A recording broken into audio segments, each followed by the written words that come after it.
Shalom,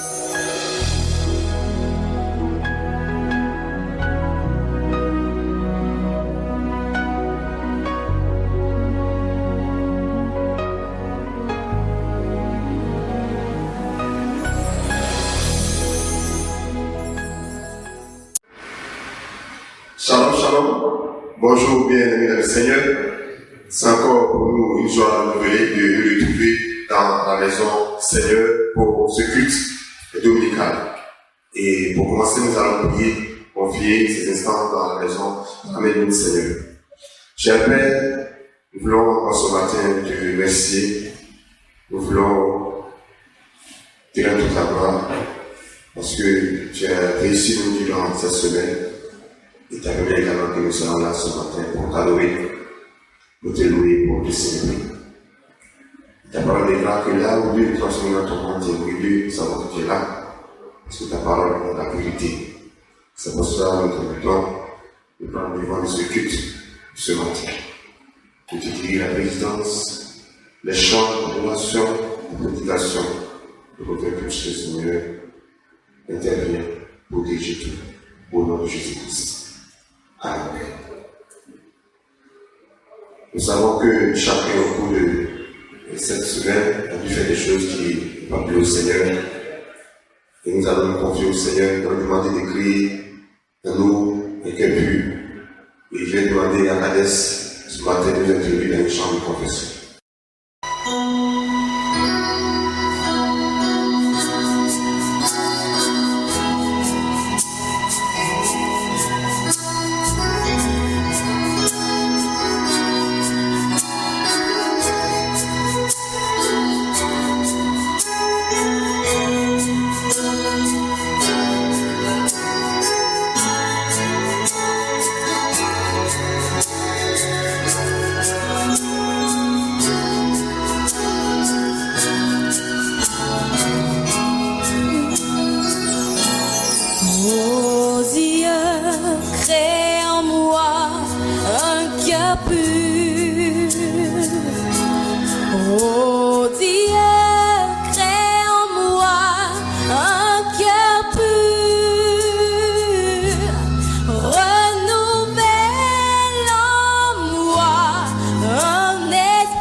Après ce moment de confession, nous allons passer à adorer notre Dieu. Mais c'est bon pour nous déjà quelques arguments qui vont nous aider à adorer notre Seigneur ce matin. Donc, lisons ensemble la parole de Dieu, le psaume 134, verset 1 au verset 2, qui dit: Alors, dites merci au Seigneur, vous tous qui servez le Seigneur.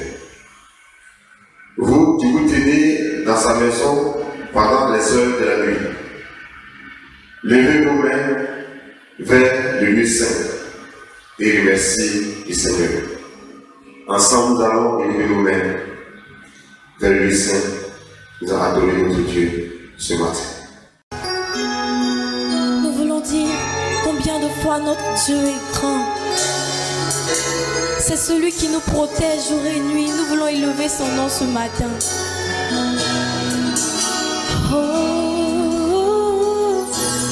quand je regarde les montagnes, regarde les vallées, regarde la mer, oh Seigneur, tu es Dieu. Quand je regarde les montagnes, regarde les vallées, regarde la mer, oh Seigneur, tu es Dieu.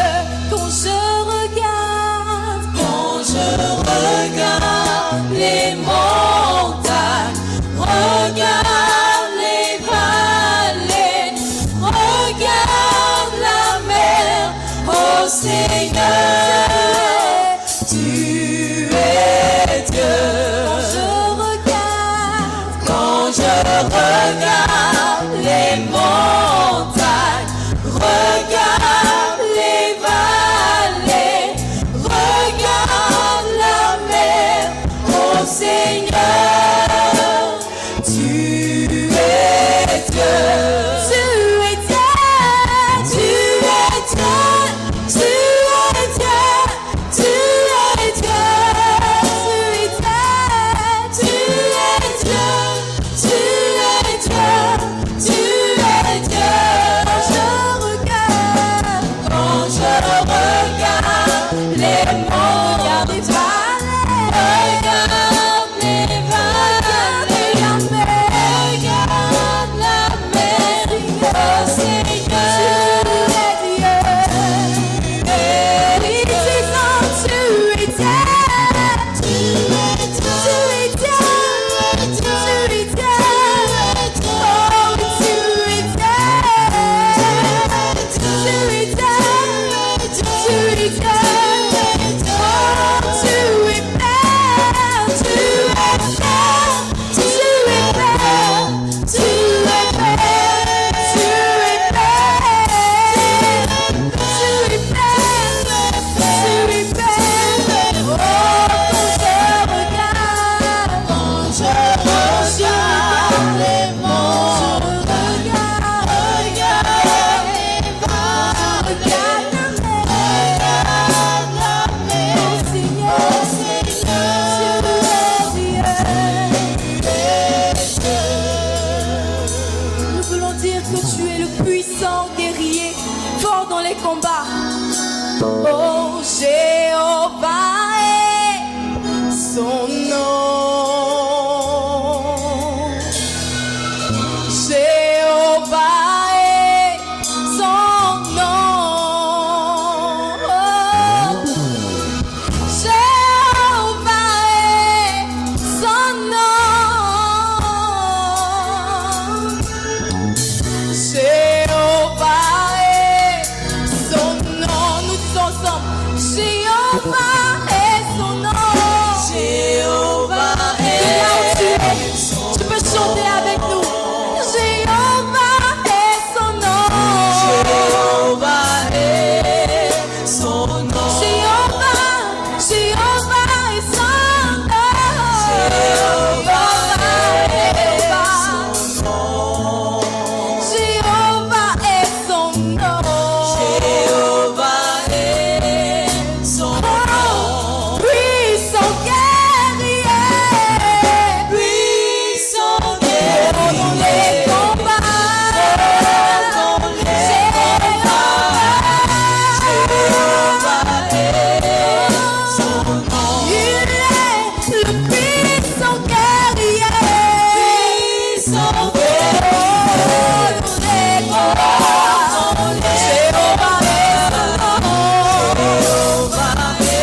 toi.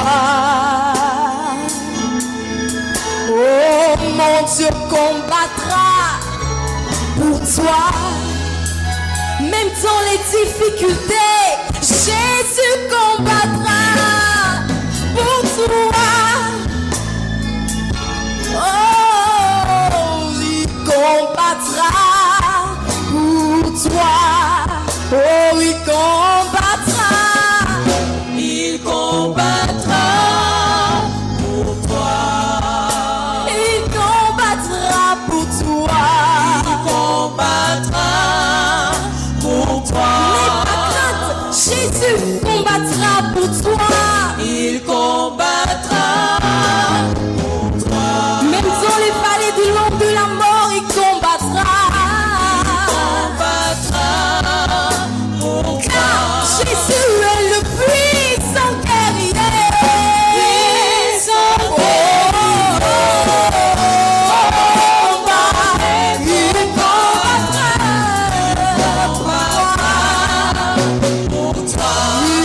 il est le puissant guerrier.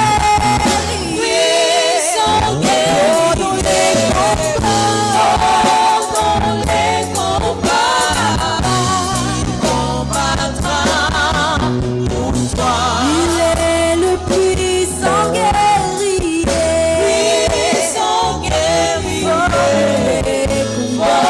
Dans les combats, il combattra pour toi. Puissant guerrier. Puissant guerrier. Dans les combats, il combattra pour moi.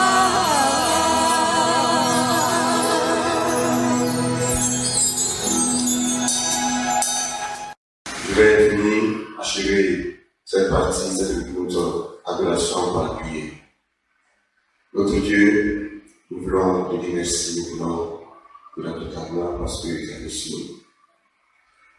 Pendant ce temps que nous vivons, oui Seigneur, c'est difficile pour nous de marquer nos occupations de sortie, mais c'est toi qui comptes nous lever sur nous. Comme nous lever sur chaque famille de cette église, lever sur les pasteurs, c'est à dire pouvoir avoir besoin. Tous ceux qui étaient malades, c'est nous, Dieu, qui a une compassion de la bonne guérison. Nous leur faisons notre la gloire, qui demandait de venir nous mettre sur temps, au nom de Jésus-Christ. Amen. Il a bon pour nous ce matin de louer notre Dieu, et également cherchons quelques arguments dans le psaume 135, qui nous dit, à partir du verset 1, chantez le nom du Seigneur, chantez sa louange, vous, ses serviteurs, qui vous tenez dans le temple du Seigneur, dans la cour de la maison de notre Dieu. Chantez le Seigneur, car il est bon. Jouez pour son nom, car il est aimable. Le Seigneur a choisi pour lui le peuple de Jacob. Il a pris Israël comme son trésor. On peut dire ce matin qu'il a pris le temple Shalom comme son trésor. Il a pris chacun de nous comme son trésor. Donc, demandez à Catès de nous donner quelques chants de l'eau ce matin. Alléluia. On va tous se tenir debout dans nos maisons et chanter les louanges du Seigneur parce que notre Dieu est amour. Amen. L'amour de Dieu est si merveilleux, l'amour de Dieu est si merveilleux, l'amour de Dieu est si merveilleux. Oh, quel amour, l'amour de Dieu, l'amour de Dieu est si merveilleux, l'amour de Dieu est si merveilleux, l'amour de Dieu est si merveilleux. Oh, quel amour. L'amour de Dieu est si merveilleux, l'amour de Dieu est si merveilleux, l'amour de Dieu est si merveilleux. Oh, quel amour, l'amour de Dieu, l'amour de Dieu est si merveilleux, l'amour de Dieu est si merveilleux, l'amour de Dieu est si merveilleux. Oh, quel amour, il est si haut qu'on ne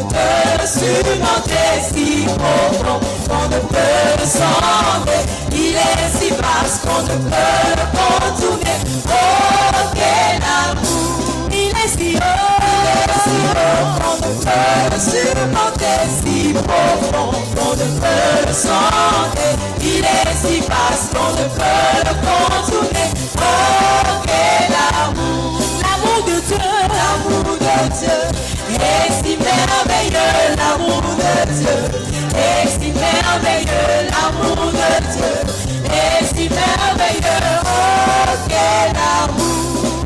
Jésus revient, alléluia. Jésus revient, alléluia. Si tu es prêt, il te prendra. Alléluia, alléluia. Si tu es prêt, il te prendra. Alléluia, alléluia. Jésus revient, Jésus revient, alléluia. Jésus revient, Jésus revient, alléluia. Si tu es prêt, il te prendra.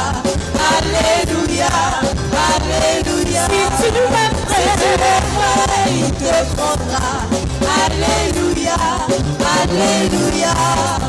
Jésus revient, alléluia. Jésus revient, alléluia. Si tu es prêt, il te prendra. Alléluia, alléluia. Si tu es prêt, il te prendra. Alléluia, alléluia. Jésus revient, Jésus revient, alléluia. Jésus revient, Jésus revient, alléluia. Si tu es prêt, il te prendra. Alléluia, alléluia. Si tu es prêt, il te prendra. Alléluia, alléluia. Si tu es prêt, il te prendra. Alléluia, alléluia. Si tu es prêt, il te prendra. Alléluia, alléluia. Il agira, ma vie est entre ses mains, il agira. Jésus agira, ma vie est entre ses mains, il agira.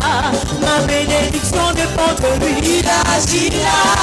Ma vie est entre ses mains, il agira. Ma protection dépend de lui, il agira. Ma vie est entre ses mains, il agira. Il agira, oh, mon pays est entre ses mains, il agira.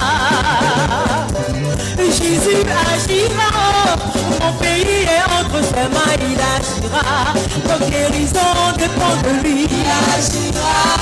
Ma vie est entre ses mains, il agira. Ma protection dépend de lui, il agira. Ma vie est entre ses mains, il agira. Notre bénédiction dépend de lui, il agira. Ma vie est entre ses mains, il agira. Notre élévation dépend de lui, il agira. Ma vie est entre ses mains, il agira. Alléluia. On danse, on loue. Merci Seigneur pour ta victoire.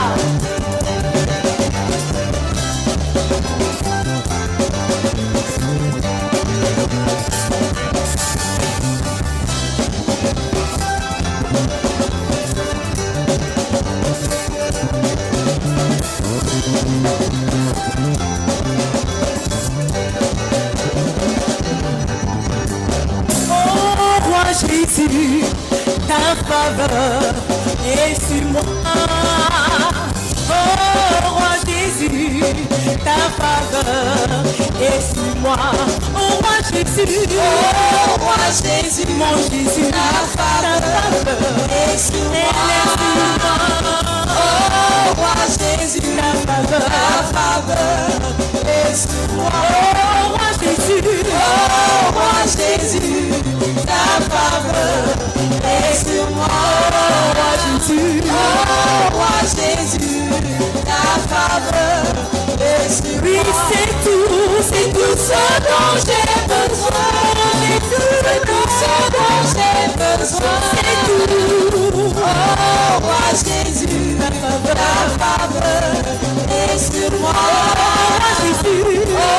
roi Jésus, ta faveur est sur moi. C'est tout ce dont j'ai besoin. C'est tout ce dont j'ai besoin. C'est tout ce dont j'ai besoin.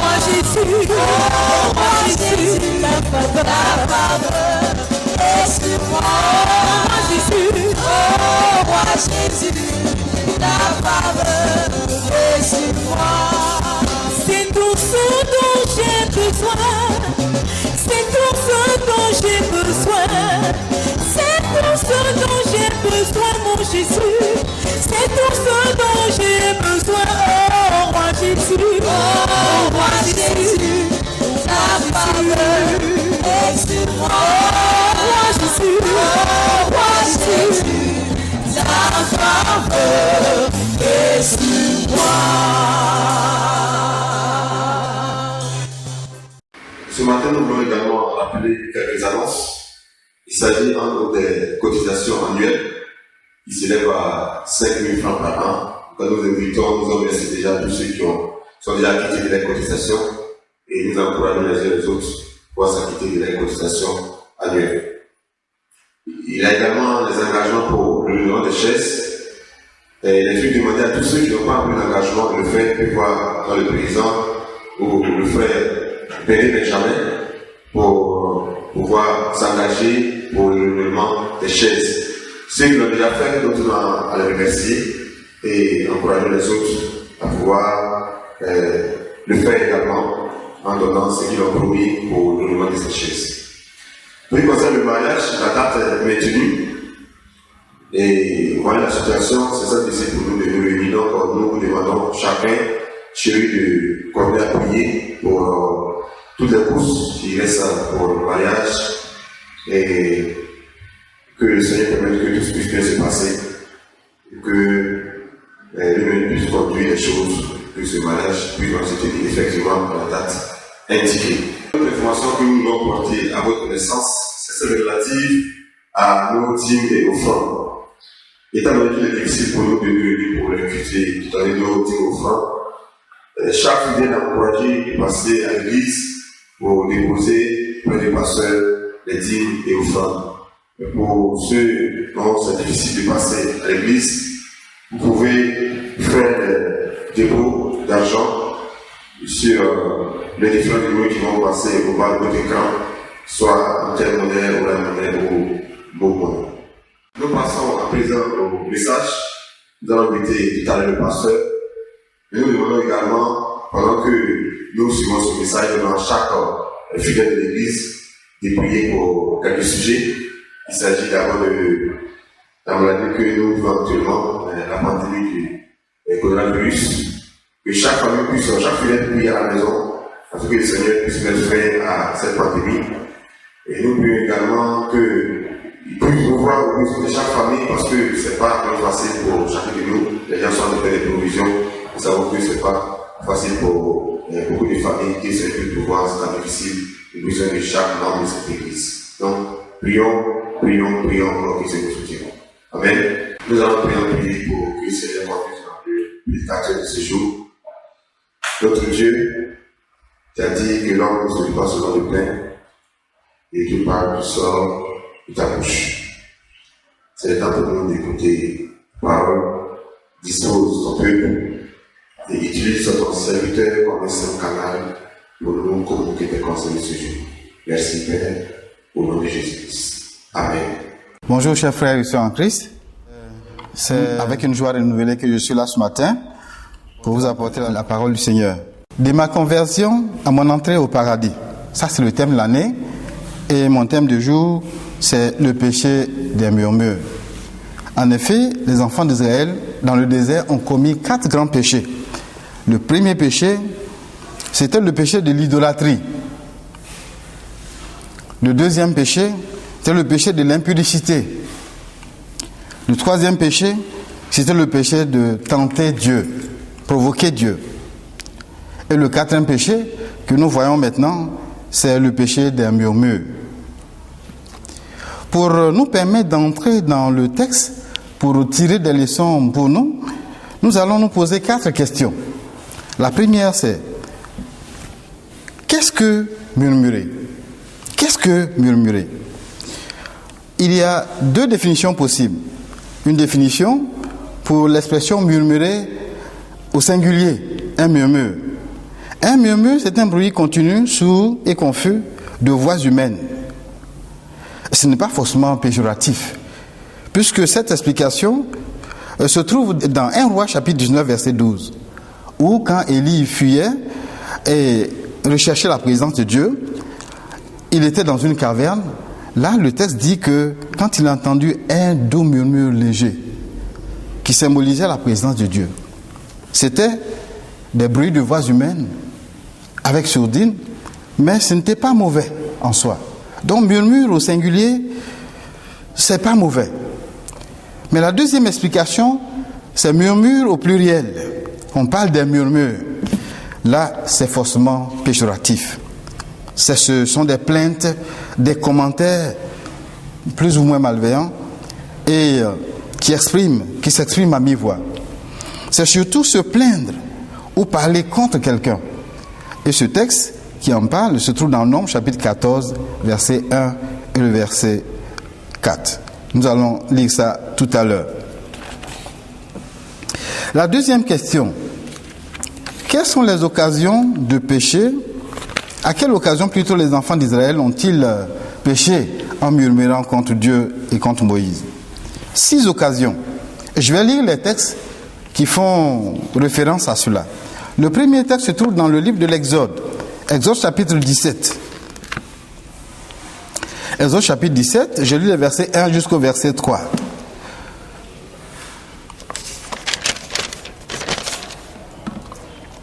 Toute l'assemblée des enfants d'Israël partit du désert de Sim selon leur marche que l'Éternel leur avait ordonnée. Ils campaient à Réphidim, où le peuple ne trouva point d'eau à boire. Alors le peuple chercha querelle à Moïse. Il dit, donne-nous de l'eau à boire. Moïse leur répondit, pourquoi me cherchez-vous querelle? Pourquoi tentez-vous l'Éternel? Le peuple était là, pressé par la soif, et murmurait contre Moïse en disant, il disait, pourquoi nous as-tu fait sortir, monter hors d'Égypte, pour nous faire mourir de soif avec nos enfants et nos troupeaux? C'était la première occasion où les enfants d'Israël ont eu à murmurer. Il leur a manqué de l'eau. Il leur fallait tout simplement venir vers Moïse pour dire, Moïse, s'il te plaît, prie l'Éternel pour qu'il nous donne de l'eau. Mais au lieu de cela, ils ont commencé à se plaindre, donc à murmurer. La deuxième occasion se trouve dans le livre de l'Exode, chapitre 32. Exode 32, le verset 1. Là, je lis pour vous. Le peuple, voyant que Moïse tardait à descendre la montagne, s'assembla autour de Aaron et lui dit, allons, faisons-nous un Dieu qui marche devant nous, car ce Moïse, cet homme qui nous a fait sortir du pays d'Égypte, nous ne savons ce qu'il est devenu. Et là, ils ont commencé à murmurer. C'était la deuxième occasion, parce que Moïse était allé sur la montagne et il a passé 40 jours. Et c'était un peu de trop pour eux. Ils ont commencé à murmurer contre Moïse et ils ont demandé à Aaron de leur nommer un nouveau chef. La troisième occasion, c'était au sujet de la nourriture, dans Nombre, le chapitre 11. Nombre chapitre 11, versets 1 à 6. Là, je lis aussi pour vous. Le peuple murmura, et cela de plus aux oreilles de l'Éternel. Lorsque l'Éternel l'entendit, sa colère s'enflamma. Le feu de l'Éternel s'alluma parmi eux et dévora l'extrémité du camp. Le peuple cria à Moïse. Moïse pria l'Éternel et le feu s'arrêta. Donc là, c'était à une occasion où le peuple d'Israël réclamait de la viande à manger. Ils étaient fatigués de l'amande. Ils voulaient avoir de la viande à manger. La quatrième occasion de murmure, là c'était les personnes même très proches de Moïse qui ont commencé à murmurer contre lui. Dans Nombre chapitre 12, verset 1 jusqu'au verset 15. Là le texte est intéressant, je vais le lire pour vous. Il s'agit de Moïse et Aaron parlaient contre Moïse au sujet de la femme éthiopienne qu'il avait prise, car il avait pris une femme éthiopienne. Il dit, est-ce seulement par Moïse que l'Éternel parle? N'est-ce pas aussi par nous qu'il parle? Et l'Éternel l'entendit. Or Moïse était un homme fort patient, plus qu'aucun homme sur la face de la terre. Soudain l'Éternel dit à Moïse et à Aaron et à Marie, allez, vous trois, à la tente d'assignation. Et ils y allèrent tous les trois. L'Éternel descendit dans la colonne des nuées, et il se tint à l'entrée de la tente. Il appela Aaron et Marie, et ils s'avancèrent tous les deux. Et il dit, écoutez bien mes paroles. Lorsqu'il y aura parmi vous un prophète, c'est dans une vision que moi, l'Éternel, je me révélerai à lui. C'est dans un songe que je lui parlerai. Il n'en est pas ainsi de mon serviteur Moïse. Il est fidèle dans toute sa maison. Je lui parle bouche à bouche. Je me révèle à lui sans énigme. Et il voit une représentation de l'Éternel. Pourquoi donc n'avez-vous pas craint de parler contre mon serviteur et contre Moïse? La colère de l'Éternel s'enflamma contre eux et il s'en alla. La nuée se retira de dessus la tente et voici Marie était frappée d'une lèpre blanche comme la neige. Aaron se retourna vers Marie et voici elle était lépreuse. Alors Aaron dit à Moïse, de grâce mon Seigneur, ne nous fais pas porter la peine du péché que nous avons commis en insensé.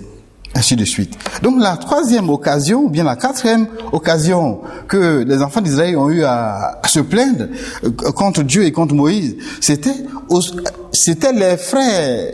Moïse avait une grande sœur, un grand frère, et c'est lui qui était le cadet.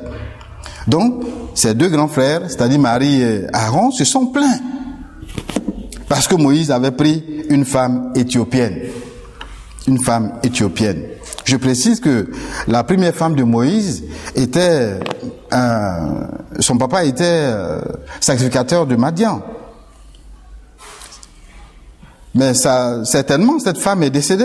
Il a dû prendre une autre femme éthiopienne, qui est une femme noire. Et cela a déplu à Moïse et à sa sœur, qui ont commencé à critiquer Moïse, à se plaindre de lui.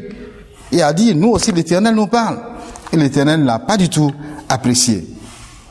La cinquième occasion était les fils de Corée, Dathan et Abiram. Ça, c'est dans Nombre, le chapitre 16 et le chapitre 17. C'est un texte qui est long, vous pouvez prendre le temps de lire. Il y a donc ces hommes-là, les fils de Corée, se sont soulevés contre Moïse. Ils se sont dit, mais c'en est trop. Moïse, c'est toi qui tu manipules le peuple. Pourquoi est-ce que c'est toi ceux qui donne les ordres au peuple? Et Moïse en était fatigué. Et la suite, Moïse a dit, si ces hommes-là meurent, quand meurent tous les autres hommes, c'est que l'Éternel ne m'a pas appelé. Séparez-vous d'eux. Et c'est ce que le peuple d'Israël a fait. Et le texte dit que la terre a ouvert sa bouche et les a engloutis. Et ceux qui étaient allés se présenter devant la tente d'assignation, avec leur brasier, le feu est sorti de la présence de Dieu et les a consumés. Les murmures ont des conséquences graves. Donc ça, c'était le cinquième. La sixième occasion où le peuple d'Israël a eu à murmurer, c'est après le rapport des 12 espions venus de Canaan. Et le texte se trouve dans Nombre chapitre 14, verset 26 et jusqu'au verset 30. Nombre 14, verset 26 à 30. Je vais vous lire le texte, il n'est pas très long. Nombre 14, 26 à 30. L'Éternel parla à Moïse et à Aaron et dit, jusqu'à quand laisserez-vous cette méchante assemblée murmurer contre moi? J'ai entendu les murmures des enfants d'Israël qui murmurent contre moi. Dis-leur, je suis vivant, dit le Seigneur. Je vous ferai ainsi que vous avez parlé à mes oreilles. Vos cadavres tomberont dans le désert. Vous tous, dont on a fait le dénombrement, en vous comptant depuis l'âge de 20 ans et au-dessus, et qui aviez murmuré contre moi. Donc, les enfants d'Israël, j'étais à l'entrée de Canaan même. Moïse a envoyé 12 espions pour aller voir la terre et venir faire le rapport. Ils sont allés voir la terre promise et quand ils sont revenus, il y a seulement 2 qui ont fait un bon rapport. Les 12 autres ont décrié, ont dit c'est un pays c'est bon, mais là-bas on va nous massacrer, on va mourir. Et le peuple a pleuré toute la nuit, le peuple a gémi toute la nuit, le peuple a parlé contre Moïse, contre Dieu toute la nuit. Et c'est la suite que nous avons lue. Dieu a dit, c'en était trop, vous n'allez pas entrer dans cette terre promise, vous allez retourner dans le désert, vous allez tous mourir. Donc ce qu'il faut noter concernant les murmures, murmurer c'est entrer en rébellion contre Dieu. Et murmurer contre les hommes que Dieu a choisis, les serviteurs que Dieu a choisis pour conduire le peuple, c'est aussi murmurer contre Dieu. C'est être déloyal. Et le Seigneur Dieu le punit sévèrement. Quels sont les dangers? Ça, c'est la troisième question. À quel danger s'exposent ceux qui murmurent contre Dieu et ses serviteurs? À quel danger s'exposent ceux qui murmurent contre Dieu et contre ses serviteurs? J'en mentionne au moins 3 dangers. 3 dangers. Le premier danger, on se place sous la malédiction et le jugement de Dieu. Quand on murmure contre Dieu, quand on murmure contre le serviteur de Dieu, contre les hommes que Dieu a choisis pour faire son travail, on se place sous la malédiction de Dieu. Le texte que nous avons lu, les fils de Corée, la terre a ouvert sa bouche et les a engloutis vivants. Corée et ses fils. Et certains qui étaient devant la tente d'assignation, le feu est sorti de devant la tente d'assignation et les a consumés. Le texte dit ce jour-là, il y a eu 14 700 personnes sont décédées. Suite à cette révolte, à ces murmures de Corée et de sa bande. Nombre chapitre 14, verset 4 parle de ça. 14 700 personnes décédées. Deuxième conséquence, c'est que quand on murmure contre Dieu, non seulement on s'expose à la malédiction, mais on empêche Dieu de bénir les autres personnes par les personnes choisies, par les personnes que nous sommes en train de critiquer, ou nous sommes en train contre lesquelles nous sommes en train de murmurer. À supposer que les gens qui étaient en train de murmurer contre Moïse et Aaron. Pourtant, Dieu voulait utiliser Moïse et Aaron pour bénir le peuple d'Israël, pour les conduire jusqu'à Canaan. Et tous ceux qui ont prêté oreille à ces murmures n'ont pas pu être aidés par Moïse. Ils sont morts dans le désert. C'est la même chose. Quand quelqu'un dans une église donnée se met à murmurer contre l'homme de Dieu, ou bien vous mettez à parler contre quelqu'un, un homme que Dieu a choisi pour faire son travail, vous empêchez ceux qui vous écoutent de recevoir la bénédiction de la personne que vous êtes en train de critiquer. Et ça, c'est un péché grave. Dieu veut utiliser un homme de Dieu pour bénir quelqu'un, mais en critiquant, en murmurant contre cet homme de Dieu, à l'oreille de celui que Dieu veut bénir par cet homme de Dieu, vous empêchez cette personne de recevoir la bénédiction, et c'est un péché grave. Et dans le livre de Luc, l'évangile selon Luc chapitre 17, verset 2, il est dit ceci, je vous lis le texte. Luc chapitre 17,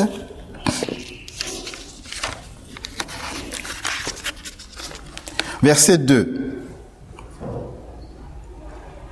Je vais même commencer à parler du verset 1.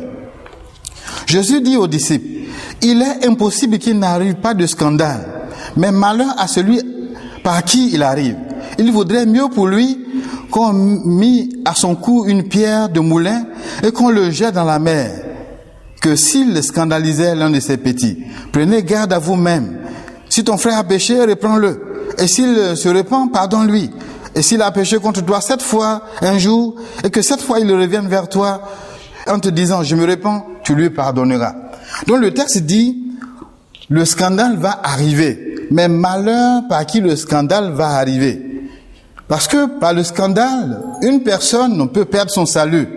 Par des murmures, une personne peut perdre son salut. Et la Bible dit que le Seigneur va te réclamer le sang de cet innocent qui est perdu par ta faute. La troisième conséquence, c'est la mort physique ou la mort prématurée. Surtout aussi la mort éternelle. Le texte que nous avons lu dans 1 Corinthiens chapitre 10, versets 10 à 11, dit « Ne murmurez point, comme murmuraient quelques-uns d'eux, qui périrent par l'exterminateur. Ces choses leur sont arrivées pour nous servir d'exemple à nous qui sommes arrivés à la fin des temps. » Je récapitule. À quel danger s'exposent les murmures, ceux qui murmurent contre Dieu et contre ses serviteurs? Premièrement, ils se placent sous la malédiction. Deuxièmement, ils empêchent que Dieu utilise cette personne qu'il critique, contre laquelle il murmure, pour bénir les autres.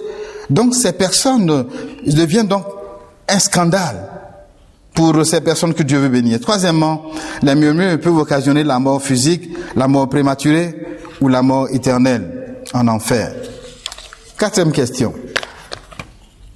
Comment éviter de tomber dans ce piège tant chéri dans nos églises aujourd'hui? Oui, aujourd'hui, il y a trop de murmures dans nos églises contre le pasteur, contre son épouse, contre le conseil, murmures contre les frères et contre les sœurs, murmures contre le président de la jeunesse, contre la présidente des femmes, murmures ici, murmures là. Et encore ces derniers temps, on entend des murmures contre Dieu et de son Église à cause du virus Covid-19. On pense que l'Église est pour quelque chose. On pense que Dieu est pour quelque chose. Notez bien, ces murmures sont contre notre Seigneur Jésus-Christ, qui a placé chacun de nous là où il veut que nous soyons pour le servir. Donc murmurer contre Dieu et contre son serviteur, contre ses frères et sœurs placés par là où Dieu les a placés pour qu'ils puissent continuer à le servir, être un moyen de bénédiction pour les autres, c'est commettre un péché grave. Mais comment éviter de tomber dans ce péché? Je mentionne 7 choses. Premièrement, il faut parler franchement. Si vous avez quelque chose contre quelqu'un, contre un frère, contre un pasteur, contre son épouse, il faut aller vers la personne pour lui parler franchement. Et on voit un modèle, on voit cet exemple dans le livre de Exode, chapitre 18. Le texte est important, il faut que je le lise. Donc je vous lis le texte, Exode chapitre 18, verset 12, cela jusqu'au verset 24. Jéthro, beau-père de Moïse, offrit à Dieu un holocauste et des sacrifices. Aaron et tous les anciens d'Israël vinrent participer au repas avec le beau-père de Moïse, en présence de Dieu. Le lendemain, Moïse s'assit pour juger le peuple, et le peuple se tint devant lui depuis le matin jusqu'au soir. Le beau-père de Moïse vit tout ce qu'il faisait pour le peuple, et il dit, « Que fais-tu là avec le peuple? Pourquoi sièges-tu seul? Et tout le peuple se tient-il debout devant toi, debout depuis le matin jusqu'au soir? » Moïse répondit à son beau-père, « C'est que le peuple vient à moi pour consulter Dieu. Quand ils ont quelques affaires, ils viennent à moi, je prononce entre eux et je fais connaître les ordonnances de Dieu et ses lois. » Le beau-père de Moïse lui dit, « Ce que tu fais là n'est pas bien. Tu t'épuises toi-même et tu épuises le peuple. Qui est avec toi? Car la chose est au-delà de ta force. Tu ne pourras pas y suffire seul. Maintenant, écoute ma voix et je vais te donner un conseil. Et que Dieu soit avec toi. Sois interprète du peuple auprès de Dieu et porte l'affaire devant Dieu. Enseigne-leur les ordonnances, les lois et fais-leur connaître le chemin qu'ils doivent suivre et ce qu'ils doivent faire. Choisis parmi le peuple des hommes capables et craignant Dieu, des hommes intègres, ennemis de la cupidité, établis-les comme chefs de famille, des chefs de 100, des chefs de 50, des chefs de 10. Qu'ils jugent le peuple en tout temps, qu'ils portent devant toi toutes les affaires importantes et qu'ils prononcent eux-mêmes sur les petites causes. Allège ta charge et qu'ils la portent avec toi. Si tu fais cela et que Dieu te donne des ordres, tu pourras y suffire et tout le peuple parviendra heureux à sa destination. Donc voilà donc ce qui s'est passé. Le beau-père de Moïse, qui est venu leur rendre visite dans le désert, a constaté que Moïse avait une façon de faire qui n'était pas bien. Il a osé lui dire, ce que tu fais là, ce n'est pas bien. Et puis ensuite, il lui a fait une proposition de ce qu'il pouvait faire, ce qu'il devait faire pour améliorer sa marche. Ça, c'est la première chose qu'il faut faire. Il faut parler franchement. Quand vous constatez qu'un frère, une sœur a un comportement qui n'est pas bien, il faut t'approcher de lui dire, voilà ce que je vois, voilà ce que je constate qui n'est pas bien, et puis lui faire une proposition de solution. Pas seulement critiquer, pas seulement murmurer, mais avancer, parler franchement à la personne et lui faire une proposition de ce que tu penses être la meilleure chose à faire. La deuxième chose qu'il faut faire pour éviter de tomber dans ce péché mortel qui est le murmure, c'est se trouve dans le texte de Matthieu chapitre 18, verset 15 à 20. Là, il est dit, si ton frère a péché, va et reprends-le entre toi et lui. Si t'écoutes, tu as gagné ton frère. Mais s'il refuse de t'écouter, va avec une deuxième personne. S'il refuse d'écouter les deux personnes, on prend une troisième personne. Et s'il refuse d'écouter, vous trois, amène l'affaire devant l'église. Donc, un frère qui a péché, il faut aller vers lui, au lieu d'aller raconter ça ailleurs, au lieu d'en faire des murmures. Va vers le frère et parle-lui franchement. La troisième chose, c'est savoir tenir sa langue. Savoir tenir sa langue. La Bible dit que la langue est un feu mortel. Je vous lis le texte de Jacques qui parle des méfaits de la langue. Des méfaits d'une langue non maîtrisée. Jacques chapitre 3, je lis à partir du verset 1. Dis mes frères, qu'il n'y ait pas parmi vous un grand nombre de personnes qui se mettent à enseigner, car vous savez que nous serons jugés plus sévèrement. Nous bronchons tous en parole, nous bronchons tous de plusieurs manières. Si quelqu'un ne bronche point en parole, c'est un homme parfait, capable de tenir tout son corps en bride. Mais si nous mettons le mort dans la bouche des chevaux pour qu'ils nous obéissent, nous dirigeons ainsi leur corps tout entier. Voici, même les navires qui sont grands et que poussent les vents impétueux sont dirigés par un tout petit gouvernail au gré du pilote. De même, la langue est un petit membre et elle se vante de grandes choses. Voici comme un petit feu peut embraser une grande forêt. La langue aussi est un feu. C'est le monde de l'iniquité. La langue est placée parmi les membres, souillant tout le corps et est enflammée par le coup de la vie, étant elle-même enflammée par la géhenne. Toutes les espèces des bêtes des oiseaux, des reptiles, des animaux marins sont domptés et ont été domptés par la nature humaine. Mais la langue, aucun homme ne peut la dompter. C'est un mal qu'on ne peut réprimer. Elle est pleine d'un venin mortel. Par elle, nous bénissons le Seigneur, notre Dieu, et par elle, nous maudissons les hommes faits à son image. De la même bouche sortent des bénédictions et de la malédiction. Il ne faut pas, mes frères, qu'il en soit ainsi. La source peut-elle faire jaillir la même ouverture, l'eau douce et l'eau amère? Le figuier, mes frères, peut-il produire des olives et une vigne des figues? De l'eau amère ne peut pas non plus produire de l'eau douce. Donc le texte nous dit que nous devons maîtriser notre langue. En même temps, le texte dit personne ne peut maîtriser sa langue. Les hommes ont maîtrisé toutes les espèces animales, mais la langue, personne ne peut la maîtriser, sauf Dieu. Donc, si tu as une langue qui aime bavarder, qui aime dire des choses sur les autres, demande à Dieu de maîtriser, t'aider à maîtriser ta langue. Ça, c'est la troisième solution. Quatrième, refuse de prêter tes oreilles au commérage. Refuse d'écouter les murmures, parce que c'est en écoutant les murmures que quelqu'un vient te porter, que tu vas être tenté à rapporter cela aux autres, que ta façon de voir l'autre personne peut être influencée. Refuse de prêter tes oreilles au commérage. Ce sont tes oreilles, tu n'es pas obligé d'écouter tout ce que les autres viennent te raconter. Tu peux choisir ce que tu vas écouter et ne pas refuser d'écouter certaines choses. Quand quelqu'un vient te voir, puis je mets à parler d'un frère, demande-lui, est-ce que tu allais le voir? Est-ce que c'est gentil? Sinon, s'il dit, n'est pas allé le voir, et que c'est pas gentil, dis-lui, s'il te plaît, je ne veux pas écouter cela. Moi, je l'ai dit plusieurs fois à plusieurs personnes, quand elles ont commencé à me parler, j'ai dit, vraiment, pardon frère, je n'ai pas envie d'entendre ça parce que ça va me faire du mal. Refuser de prêter les oreilles au commérage. Cinquièmement, être loyal. La loyauté, ça se cultive. Nous sommes membres d'une même famille. Dieu est notre Père, Jésus est notre grand frère. Nous sommes tous membres les uns les autres. Nous devons cultiver la loyauté les uns envers les autres. Loyauté, c'est être fidèle. Ne pas prendre les affaires de l'autre pour aller répondre. De même que dans chaque famille, on s'efforce de garder nos relations, on s'efforce de se protéger les uns les autres. Cette même loyauté doit prévaloir au sein de la communauté chrétienne. Donc, la cinquième chose à faire pour ne pas tomber dans ce péché, c'est être loyal. La sixième, c'est mettre les autres au-dessus de soi. Comme le dit Philippiens chapitre 2 verset 3. Il dit que par l'humilité, on regarde les autres comme étant au-dessus de nous. Et septième enfin, ne pas faire aux autres ce que vous ne voulez pas que les autres vous fassent. Rappelez-vous, chaque fois que vous entendez que quelqu'un a raconté quelque chose sur vous, comment ça vous fait mal? Comment vous en souffrez? Et mettez-vous à sa place et ne faites pas cela aux autres. Là encore, la parole de Dieu le dit, ne faites pas aux autres ce que vous ne voulez pas que les autres fassent pour vous. En conclusion, je vais dire ceci, en vous citant 3 références bibliques qui vont me servir de conclusion.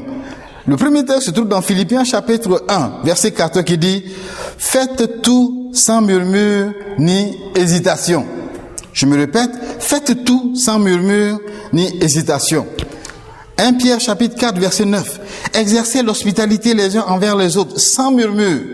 Nous devons nous recevoir les uns les autres chez nous, mais cela sans murmure. S'il y a quelque chose, nous devons nous le dire en face. Et enfin, Éphésiens chapitre 4 verset 2.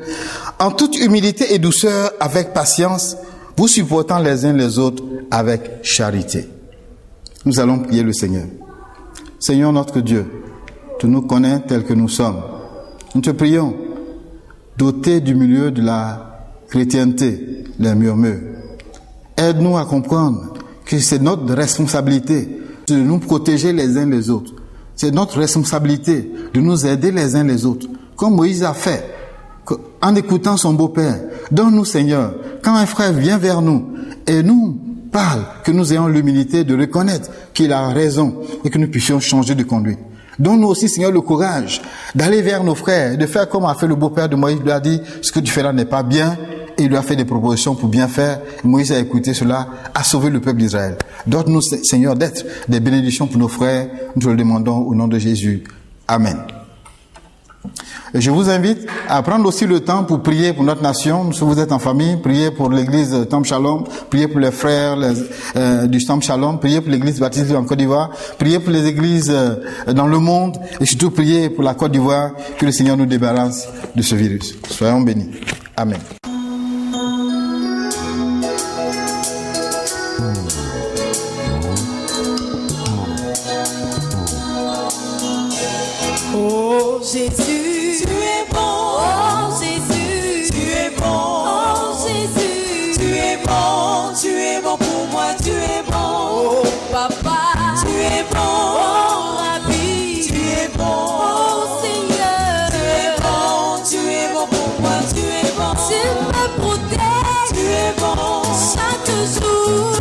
bon. Oh Jésus, Tu es bon pour moi, tu es et bon. dans le malheur, Tu es bon, tu me tends la main. tu es bon. Oh Jésus, Tu es bon pour moi, tu es et bon. quand tout va mal, es c'est bon. toi qui pourvois. Tu es bon, Oh Jésus, tu es bon pour moi, tu es bon.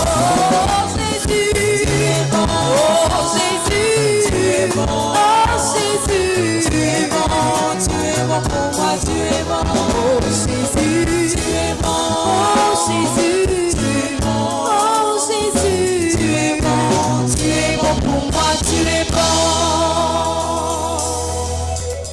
Nous disons à la fin de notre culte ce matin, nous allons prier, et après la prière, nous allons proclamer les versets du psaume 23 avant de nous quitter ce matin.